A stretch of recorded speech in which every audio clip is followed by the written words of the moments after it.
proses produksi mengalami peningkatan dari satu hari 100 kilo, 200 kilo, dan sekarang per hari sampai 1,2 ton kita produksi dupa untuk memenuhi kebutuhan masyarakat.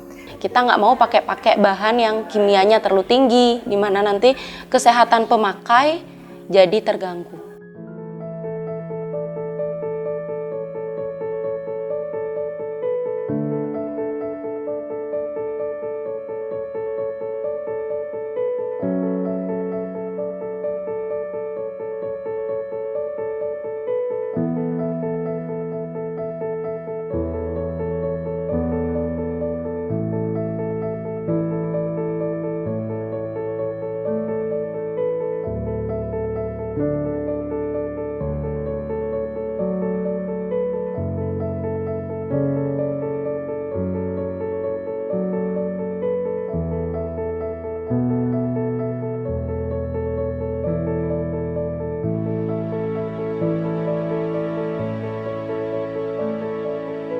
Kalau secara pribadi mungkin kalau bisa dibilang saya kenal Bu Kaori itu seumur jagung ya Mbak ya, karena baru 6 bulanan saya kenal. Tapi secara personal saya ngelihat beliau itu orangnya humble banget. Jadi tidak ada batasan gitu ya. Jadi pada saat saya awal mengenal, yang saya suka itu energinya gede banget gitu ya. Pada saat ketemu beliau pun saya sampai heran, nih orang nggak ada capeknya gitu ya. Karena setiap kali ketemu walaupun segitu banyak deadline, dia selalu happy, selalu strong energy. Itu kita bisa rasakan sendiri ya kalau orang itu punya energi yang gede. Jadi nggak ada capeknya gitu. Jadi itu yang membuat saya, wah keren banget nih kalau bisa deket, artinya berpartner bisnis dengan orang yang energinya kuat, yang pastinya kita kecipratan juga kan energinya. Itu yang saya suka. Kemudian dia tuh leadership-nya bagus banget gitu ya. Membangun bisnis UMKM seperti itu saya yakin tidak gampang. Tapi dia punya belief yang kuat, dia punya percaya diri yang kuat bahwa ini adalah kebutuhan dasar, ini adalah kebutuhan pokok di mana semua orang itu membutuhkan. That's why kenapa saya mau join bisnis, karena saya tahu kebutuhan kita akan kebutuhan dasar itu gede banget. Yang pertama mungkin sembako, kemudian air, dan terakhir sekarang minyak goreng. Jadi saya rasa dengan need dari masyarakat yang begitu besar, saya yakin bisnis ini akan menjadi bagus sekali ke depannya.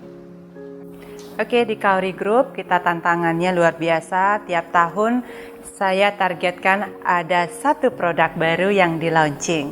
Dari perkembangan dupa, perkembangan yang memang kita inginkan untuk memenuhi kebutuhan masyarakat, ada permintaan baru nih. Kak Kaori, bikinin dong tirte, bikinin dong yang namanya air yang kita buat biar bisa dipakai langsung. Kalau air tirte Pasupati. Nah, di tahun 2013 kita diajak bekerja sama oleh pengusaha lokal juga yang ada di Bangli. Kak Kaori bikin air yuk. Saya support pabriknya. Kaori Maklun namanya. Nah, di situ saya disarankan, diajak kerjasama untuk membuat AMDK, air minum dalam kemasan. Saya punya galon Kak, nanti di branding aja. Nah, pada saat kita mendapatkan tawaran untuk bersinergi, saya tertarik. Oh, di sini peluang untuk bisa mempekerjakan orang-orang sekian puluh orang lagi.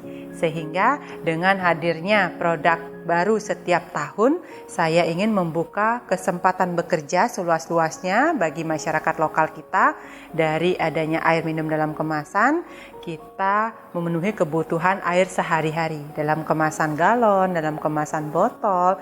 Nah, di sini kita memberikan sentuhan, yuk minum yang produk lokal, yang memang kita minum setiap hari untuk keluarga, dan kualitas airnya kita dapatkan di sumber air dengan ketinggian 1.200 dari air laut. Jadi kita inginkan di sini setelah melihat kualitas, kita melihat harga dan pelayanan. Servis yang kita berikan apakah memang sudah memuaskan konsumen. Nah, di situ saya garis bawahi, kalau kita buat produk, buatlah produk yang dibutuhkan pertama. Kalau sudah dibutuhkan, mereka merasa tergantung nama produk kita, berikan pelayanan yang memuaskan. Kalau memang kita ada delivery service, ya kirim tepat waktu. Pada saat air itu habis, kita belum habis pun air itu sudah kita berikan lagi delivery. Dan di situ kita berikan free delivery. Nah, untuk harga terjangkau karena proses yang kita gunakan di sini air alami yang memang untuk kebutuhan sehari-hari, 1 galonnya kita bandrol hanya 13.000. Dan di sini bisa mengcover untuk kebutuhan air minum sehari-hari. Tantangan menjawab 1 tahun 1 produk itu membuat saya lebih fokus menciptakan lagi produk-produk apa yang dibutuhkan. Saya mengkonsennya memang di kebutuhan pokok. Kalau disuruh jualan berlian mungkin nggak mudeng ya di Kaori ya. Aduh gimana ya jualan berlian. Tetapi kalau dari segi hati saya harus menjual sesuatu yang bisa bermanfaat. Melihat lagi kebutuhan di dapur kita, kalau nggak ada air ya wajib ada beras. Nah di sini menggelitik permintaan juga, Kak Kaori, beras yang dari Bali itu dibawa kemana ya? Kadang-kadang saya juga melihat banyak truk-truk yang ngangkut gabah di Bali dibawa keluar Bali. Banyak hasil pertanian Bali dibawa keluar Bali, diolah di luar, di branding, masuk lagi ke Bali. Nah, sakit hati nggak ya kalau kita melihat kayaknya kita bisa deh untuk penggilingan itu ada di Bali. Kayaknya kita bisa deh branding biar bisa dari gabah Bali yang bulir-bulirnya bagus, kita rubah branding dalam arti menjadi beras sehat, tanpa pemutih, tanpa pengawet, tanpa pelicin, dan kita bisa nikmati hasil petani Bali, gabahnya Nike untuk dimakan kita sendiri bersama keluarga. Nah, di situ menjawab tantangan Kaori ke depan, saya biar bisa menciptakan produk, biar petani kita makmur. Kaori berani kok membeli gabah 100 lebih mahal, 200 lebih tinggi dari tengkulak-tengkulak yang lain. Kenapa? Karena kita sayang sama mereka. Kita ingin menghargai hasil petani Bali itu dengan nilai yang cukup. Kalau sekarang harga gabah berapa? 4.500. Kalau Kaori beli 4.700 ya. Tapi berikan gabah yang kualitas bagus. Saya berikan. Dengan catatan mereka mampu menghasilkan gabah-gabah kualitas yang berisi. Nah di situ Kaori ingin hadirnya beras Kaori, beras sehat bisa membuat petani itu semangat untuk menanam gabah, untuk menanam padi yang organik, untuk menanam yang namanya menggunakan pupuk yang organik, pupuk yang tanpa menggunakan bahan kimia. Disitulah Kaori ingin, ayo siapa petani-petani kita yang menghasilkan padi kualitas farming organik, Kaori beli. Kalau mereka menjual 5.000, Kaori beli 5.200. Untuk apa? Untuk menghargai mereka. Biar bisa berusaha, biar semangat lagi untuk bercocok tanam. Sebenarnya saya udah tahu Ibu Kaori itu dari dulu. Jadi beliau itu kan salah satu entrepreneur asal Bali ya, yang memang jiwanya itu sosialnya tuh gede banget. Jadi dia membangun bisnis yang awalnya dupe, yang terkenal kan pertama adalah dupa Kaori, dan kemudian beliau merambah lagi bisnisnya sembako, dan setelah itu air, dan kemudian merambah ke bisnis minyak goreng Pomigo Kaori. Nah dari situ kemudian saya jadi tertarik untuk join bisnis bareng dengan Bu Kaori, karena saya lihat secara personal Ibu Kaori itu orangnya tangguh banget gitu loh. Dari bisnis dia sudah menjalani bisnis ini udah lama, nggak cuman awal gitu. Jadi dari situ saya sangat interesting untuk bisa berpartner bisnis dengan Ibu Kaori. Jadi apa yang membuat saya tertarik berpartner bisnis dengan Bu Kaori lewat Pomigo Kaori? Karena pertama yang saya lihat bahwa di bisnis Pomigo Kaori ini kita pertama membangkitkan UMKM Bali. Gimana kita bisa mencintai produk lokal Bali, itu yang pertama. Dan yang kedua, kita berusaha mengurangi pemakaian sampah plastik. Jadi selama ini mungkin rumah tangga kebanyakan memakai minyak goreng yang refill ya, jadi plastiknya itu dibuang. Jadi bayangkan begitu banyak plastik yang harus kita kumpulkan di Bali ini. Jadi dengan Pomigo ini kita meredus pemakaian plastik. Di musim pandemi 2020 itu ada inovasi yang terbaru, yaitu adanya Pomigo. Pengisian otomatis minyak goreng dalam kemasan digital. Jadi ada mesinnya yang bisa nanti dipakai untuk menjual minyak goreng. bukan minyak curah, tetapi minyak goreng yang kualitas super. Kalau orang mau beli 3.000 bisa. Musim pandemi saya mendapatkan inspirasi dari teman-teman. Kak Kauri, saya punya uang 50.000. Pangman beli beras, Pangman beli basa-basa ke bumbu, biar dapat beli minyak goreng, biar dapat beli lauk. Saya pikir lagi, oh iya, kalau minyak goreng di pasar dalam kemasan plastik dibungkus 1 kilo atau 1 liter kan nggak higienis. Gimana kalau kita buatin mesin ya? Memang Kauri nggak bisa bikin mesin, Bu Ge, tetapi Kauri ingin menciptakan digitalisasi dalam suatu produk sehingga masyarakat yang dirumahkan di musim pandemi bisa jualan. Kita siapkan mesinnya, kita siapkan minyak gorengnya, kita siapkan sistemnya. Biar bisa kalau orang mau beli minyak goreng 1 jerigen, 18 liter, tinggal ketik 18 liter, ngocor dia. Nah, di sini ada perputaran untuk kebangkitan ekonomi. Dari 2020 bulan Juli tanggal 18 kita launching Pomigo Pas Tumpek Landep. Sampai sekarang sudah ada 306 mesin. 306 cabang yang kita buka dan 306 pengusaha baru yang mereka dirumahkan untuk membuat usaha. Jadi semangat saya berkreasi itu dari testimoninya mereka. Mereka yang dirumahkan karena PHK, karena pekerja hotel, berani mencoba usaha baru jualan minyak goreng Kauri dari mesin Pomigo. Dari mereka tidak bisa jualan, ayo kita belajar, kita berbagi cara jualannya. Biar dari 1 liter, 2 liter, 5 liter, mereka dalam 1 hari bisa 100 liter jualan.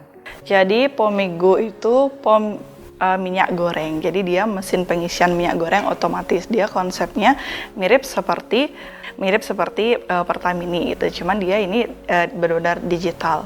Jadi itu konsepnya di mana mesinnya ini kita menjual minyak goreng secara otomatis. Jadi nggak harus kita beli per liter gitu. Jadi ada takaran mau beli 1.000, 2.000, 3.000 itu bisa. Ini untuk membantu masyarakat untuk membeli keperluan sesuai dengan yang mereka punya budgetnya, sesuai kebutuhan mereka. Untuk sekarang kita sudah ada kurang lebih 245 outlet di seluruh Bali. Tipe mesinnya sekarang ada 2 tipe, itu tipe yang silver sama yang gold. Jadi bedanya itu di ukuran tangkinya sama penampungan minyaknya. Untuk yang silver itu dia lebih kecil, modal investasi awalnya juga beda. Yang silver itu dia 15 juta, untuk yang gold dia lebih besar, muat 350 liter, itu dia harganya 25 juta. Investasi awalnya 25 juta. Untuk yang silver itu dia outlet memperoleh keuntungan per liternya minyaknya itu Rp800. Jadi itu kalau Rp800, kalau misalnya sehari itu ada yang biasanya outlet kita penghabisan 200 liter itu minimal 2 atau 3 hari. Jadi 200 liter itu 800 dikali 200 dalam jangka waktu 3 hari. Itu kira-kira balik modal nggak sampai setahun. Untuk yang gold sendiri yang modal investasinya 25 juta itu kita berikan profitnya lebih tinggi sesuai dengan jumlah investasinya yang lebih besar itu. Jadi untuk yang gold dia keuntungannya nanti per liter itu Rp1.200. Jadi misalkan dalam sehari habis 50 liter, anggaplah 1.200 dikali 50 itu untuk dalam jangka waktu seterusnya seminggu, 2 minggu gitu. Saya sangat setuju dengan perkembangan Kauri sekarang ini. Karena terus terang saja, dulu di awal kan kita tahu sendiri hanya dupa gitu loh. Sekarang sudah merambah ke air, bahkan sekarang sudah beberapa di tempat kami sudah menaruh beberapa untuk minyak dan itu jauh lebih murah harganya dengan kualitas yang sama. Itu sangat luar, saya yakin ke depannya sekecil apapun itu saya yakin akan lebih berkembang lagi dan lebih mampu lagi apa yang dibutuhkan orang yang di masyarakat. Kauri ke depan pasti bisa memenuhi semua itu. Dengan dengan bekerja keras dengan dibantu oleh rekan-rekan yang dulunya memang belum ada pekerjaan sama sekali. Sekarang dengan bekerja di sini bukan hanya mereka itu bekerja saja, tapi mereka juga dididik dan Kauri juga membuka peluang kepada tenaga-tenaga kerja yang muda-muda mau mencoba entrepreneur di sini, tidak segan-segan memberikan suatu pelajaran edukasi tentang bagaimana menjadi pengusaha.